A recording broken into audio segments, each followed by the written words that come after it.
all are good at home. So today in this video we'll study about the structure of tooth. Guys, structure of tooth may be of different kinds on the basis of the shape of cusp or the roots. Listen here, I am just talking about the external structure. So guys, on the basis of the shape of cusp, basically this part, this is the shape of cusp or the crown shape or the number of roots present in a tooth. There are of different kinds of structure. For example, in our incisors, let's say this is the typical structure of an incisor. Here it is only a single root present in incisors, whereas in our canines also there is only a single root present. But in our premolars or molars, premolars have only 2 roots and the molars may have 3 roots present in them. So now let's start with the external structure. Externally, the tooth is divided into 3 portions: crown, neck and the root part. Crown is the uppermost part, neck is the middle part, the smallest part, and the root part is that part which is embedded in the alveolar bone. Guys, crown is the part which is visible to us, the white shiny part which is visible, and we can say it is the functional part of our tooth from which we use to masticate our food or grind our food. Then this is the neck part which is embraced with these gums from both sides. You can see here that this neck part is covered with the gum from both the sides. Okay, now the last part, the lowermost part of the tooth is the root part which is embedded in this alveolar bone. Let's say this is our alveolar bone, this is the alveolar bone, and you can see the tooth is embedded in this alveolar bone. If we talk about the alveolar bone at lower jaw part, it is called as a mandible. And अगर हम देखें upper jaw की बात करें तो हम इसे बोलेंगे maxilla. ठीक है? Now if we come to the internal part of the tooth, the uppermost layer of the tooth, this is this white layer, this is called as the enamel.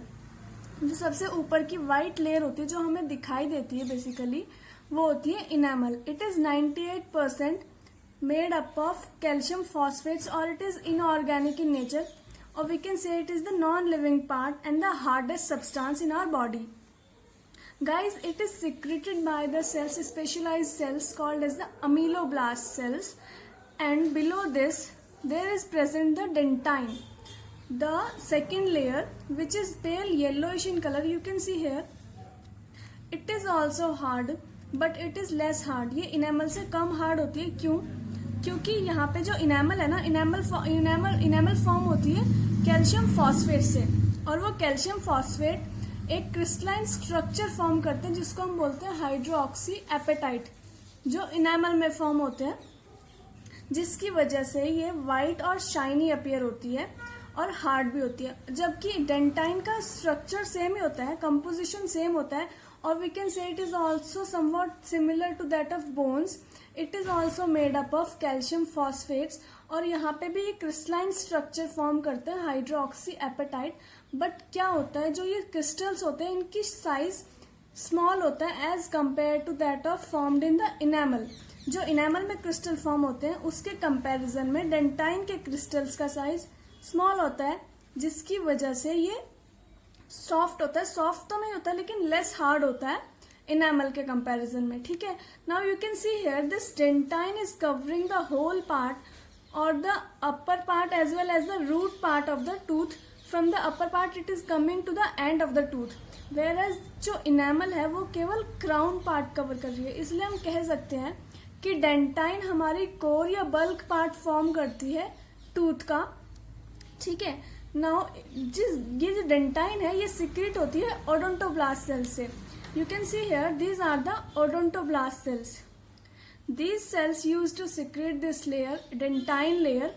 ठीक है guys, now if we come to the innermost part, there is a cavity और the chamber, we can say it is called as the pulp cavity. ठीक है, अब ये pulp cavity it is living part as it contains all the cells, connective tissues and the nerve fibers and the blood vessels. You can see here, let's say this is our blood vessels, and these are emerging out from the root part. Here it is a opening called as the apical foramen, जिसके through ये blood vessels emerge out हो रही है और connect कर रही है tooth को from the main nervous system of our body. क्या हो रहा है, ये जो ब्लड वेसल्स हैं ये इस ओपनिंग के थ्रू बाहर आती है और कनेक्ट करती है मेन नर्वस सिस्टम से, जिससे कि जो सेंसरी सप्लाई है वो हो सके।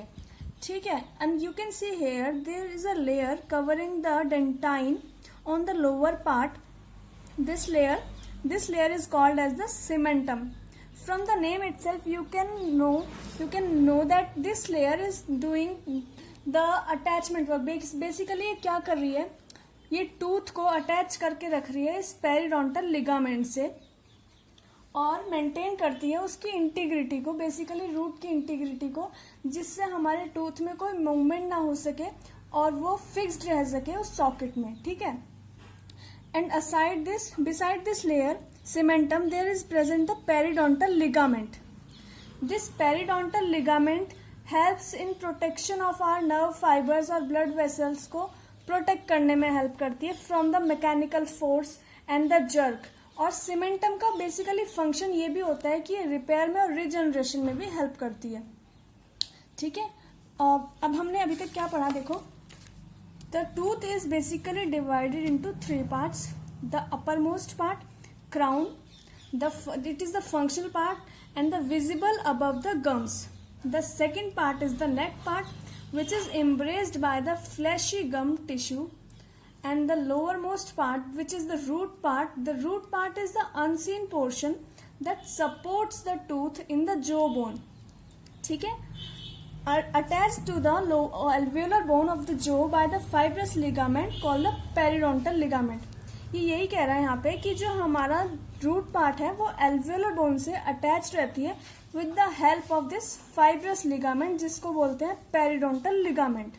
Now the next one is the shape of crown and the root may vary. Guys, I have told you that the structure of tooth may vary on the basis of the shape of cusp and the root.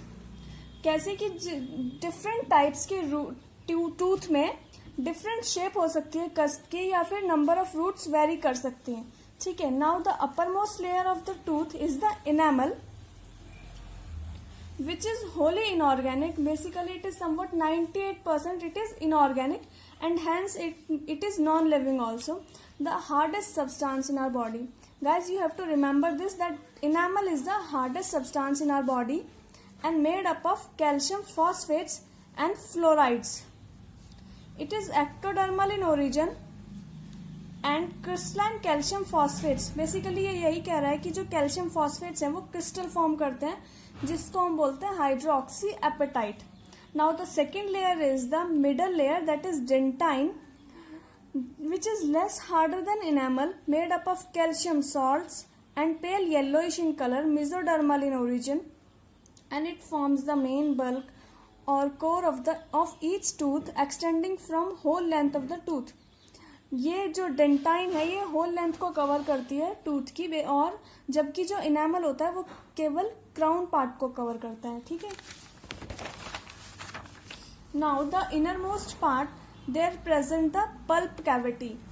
It is the living part, and as it contains all the cells, tiny blood vessels, nerve fibers, and the pulp canal connects the tooth with general body nervous system through the opening in the root called as the apical foramen.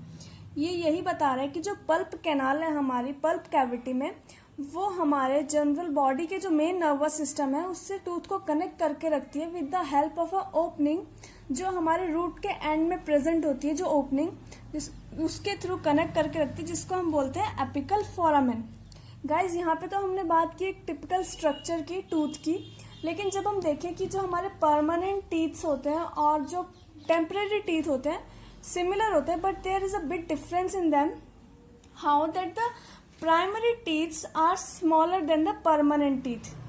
जो हमारे temporary teeth होते हैं वो कुछ small होते हैं और उनका कस्प भी जो होता है थोड़ा पॉइंटेड होता है, थोड़े they are being white and relatively larger pulp cavity present होती है उनके अंदर। ठीक है, और उनकी जो रूट्स होती है वो भी डेलिकेट और स्मॉल होती है। ठीक है, I hope this video will help you And if you guys like this video, please do like and subscribe our channel. And if you have any suggestions regarding this video, please do comment. Thank you.